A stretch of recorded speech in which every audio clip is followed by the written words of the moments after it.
स्वप्नघराचं भाग 1. नेहमीसारखाच तो तिची नेहमीच्या जागी वाट बघत होता. ऑफिस सुटल्यावर खूप थकल्यासारखी ती त्याच्याकडे चालत येताना दिसली. ऑफिसमधल्या कामापेक्षा ती अशीच त्याला जास्त थकलेली वाटली. गावाबाहेर असलेल्या या बागेत ती दोघं नेहमीच फिरायला येत. तो देखील आयुष्याशी लढता लढता असाच थकून चालला होता. बागेत एक मंदिर होतं. मंदिराच्या मागच्या बाजूला पायऱ्या होत्या. त्या पायऱ्या एका तळ्यात उतरत होत्या. दररोज मागच्या पायऱ्यावर ते दोघं पाण्यात पाय टाकून बसत असत. तिथेच बसून दिवसभर घडलेल्या गोष्टींबद्दल चर्चा करत असत. तळ्याच्या काठावर अगदी स्वतःचं प्रतिबिंब पाहत असल्यासारखं एक झाड पूर्णपणे पाण्यामध्ये झुकलेलं होतं. इतकं की त्या झाडाच्या फांदीची सावली त्या तळ्यात दिसायची. त्या अवघड असलेल्या फांदीवरती एक सुगरण आपला खोपा बनवत होती. त्याचा जोडीदार तिला मदत करत होता. अगदी फांदी निवडण्यापासून एक एक धागा जोडून तो खोपा बनत असताना पहिल्यापासून ते दोघं त्या दोघा पक्ष्यांची धडपड बघत होती. जसजसा तो खोपा पूर्ण होत होता तसतसं जणू त्यांचं स्वतःचं घरटं पूर्ण होत आहे असा आनंद त्या दोघांना व्हायचा. बघ ना, या पक्ष्यांना देखील वाटतं की येणारी बाळ स्वतःच्याच घरात जन्माला यावी. ती जणू हवेमध्ये एखादी उदास लेकरं असलेलं गाणं म्हणत आहे असं त्याला वाटलं. तुला काय वाटतं की मला नाही का असं वाटत असणार की आपली होणारी बाळ देखील आपल्या स्वतःच्याच घरात जन्माला यावी म्हणून? तो देखील थोडा चिडल्यासारखा म्हणाला. वाटणं वेगळी गोष्ट आहे रे, पण नशीब नावाची पण काही गोष्ट असते की नाही? ती म्हणाली. हे बघ, इतकं निराश होऊन बोलायची गरज नाही. थोडे दिवस कळ काढण्याची गरज आहे. थोडे म्हणजे किती? काही अंदाज? अरे, आपली सगळी उमेदीची वर्ष अशीच काळजीत संपत चालली आहे. कोणतीच स्वप्न बघता येत नाहीत. प्रत्येक वेळी आठवतं ते 11 महिन्यांचं अग्रीमेंट आणि मालकाची अरेरावी.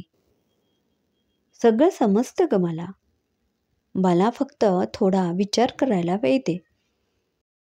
हवा तेवढा वेळ घे. पण मला एक घर हवं आहे. अगदी छोटंसं असलं तरी चालेल, पण ते फक्त आपलं दोघांचं हवं. काही दिवसानंतर. ये बस. थोडं बाजूला सरकून त्याने तिला बसण्यासाठी जागा करून दिली. ती खूप थकल्यासारखी दिसत होती. अलगद ती त्याच्या बाजूला येऊन बसली. बराच वेळ दोघे गप्प होते. त्याने तिच्याकडं पाहिलं. तिच्या हातावरील नसा टरारून फुगलेल्या दिसत होत्या. तिच्या हातामधल्या हिरव्या बांगड्या त्यामुळे जास्तच केविलवाण्या वाटत दिसत होत्या. किती अशक्त दिसते ही, तो मनात विचार करत राहिला. आणि ती चिंता देखील अशा गोष्टीची करत आहे ज्याला सध्या आपल्याजवळ पर्याय नाही. ऐक ना, तुला लक्षात आहे ना, पुढच्या महिन्यात आपल्या घराचं अग्रीमेंट संपत आहे. आपल्याला एकतर नवीन घर शोधावं लागेल किंवा आहे त्या घरात राहायचं असेल तर 10% भाडं वाढवून द्यावे लागेल. अर्थात हे सगळं मालकाच्या मर्जीवर अवलंबून राहील. आणि खरं सांगू का, हा मालक मला अजिबात आवडत नाही. कोणास ठाऊक त्याची नजर काहीतरी विचित्र वाटते. जणू काही आपण त्याच्या घरात मोफत राहत असतो अशा प्रकारे त्याची वागणूक असते. आणि जणू के तो आपल्या प्रत्येक गोष्टीवरती लक्ष ठेवून असतो असं मला वाटतं. खरंच मला खूप काळजी वाटते रे. कधी बरं मनासारखं जगायला मिळेल, कधी स्वतःचं म्हणून घर सजवायला मिळेल माहीत नाही. बोलता बोलता तिच्या डोळ्यातून अश्रू वाहत होते. तिच्या खांद्यावर हलकेच थापटत तो म्हणाला,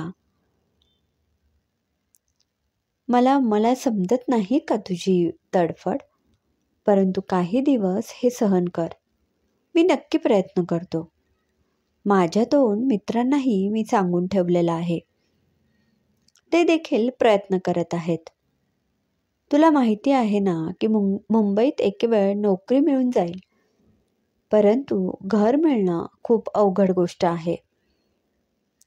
तो बोलत असतानाच एक शेंगदाणे विकणारा मुलगा त्या ठिकाणी आला. त्या दोघांना बघून, साहेब शेंगदाणे घेऊन माझी बोनी करून द्या ना, असं अजिजीनी म्हणायला लागला.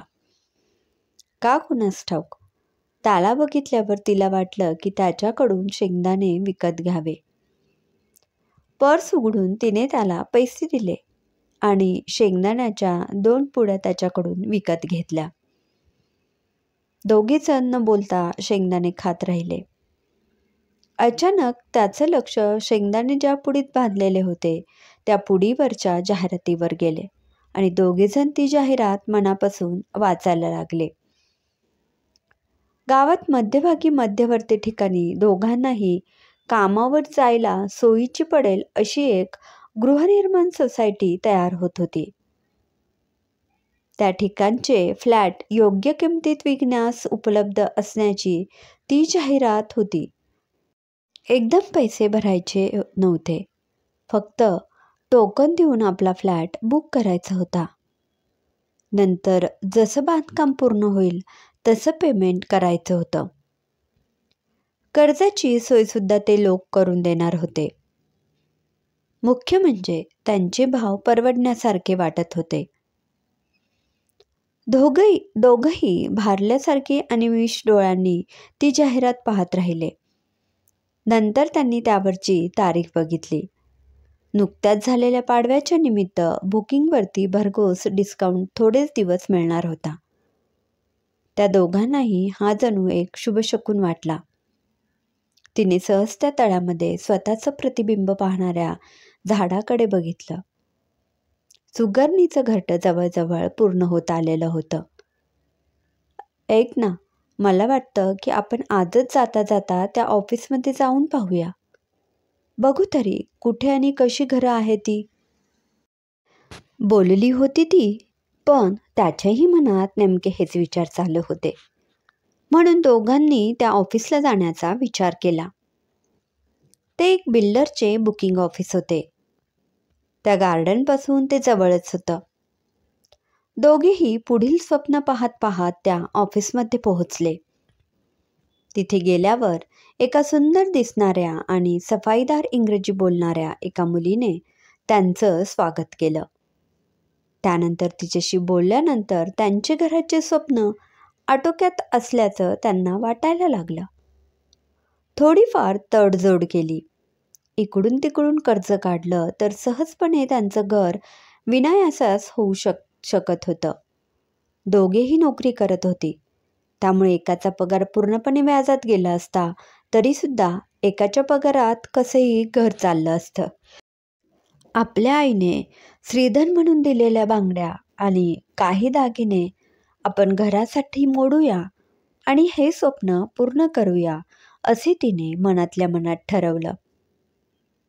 त्याने देखील आपल्या आईवडिलांनी आयुष्यभर जपून ठेवलेलं एक छोटंसं शेत विकून टाकूया आणि कसेही करून हे घर घेऊ असे ठरवले. थोडेफार पैसे साठलेले होते. काही पैसे त्यांनी फिक्स डिपॉझिट ठेवलेले होते. ते सर्व मोडून बिल्डरचे टोकन अमाऊंट देऊ असा विचार त्यांनी केला. ही संधी हातची जाऊ देणं योग्य नव्हतं. जर तुम्हाला तयार ब्लॉक हवा असेल तर थोडा जास्त भाव द्यावा लागेल असं त्या मुलीने सांगितले. खूप वेळ वाट पाहण्यापेक्षा आणि इतर ठिकाणी भाडं भरत बसण्यापेक्षा थोडा जास्त भाव द्यावा लागला आणि ताबडतोब घर हातात मिळालं तर ते जास्त चांगलं असा त्यांनी विचार केला.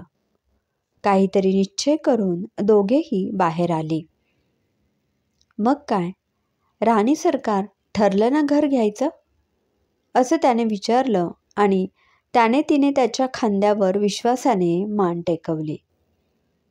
दोघेही पुढचे स्वप्न पाहत घराकडे येऊ लागले. क्रमशः. लेखक दत्ता जोशी.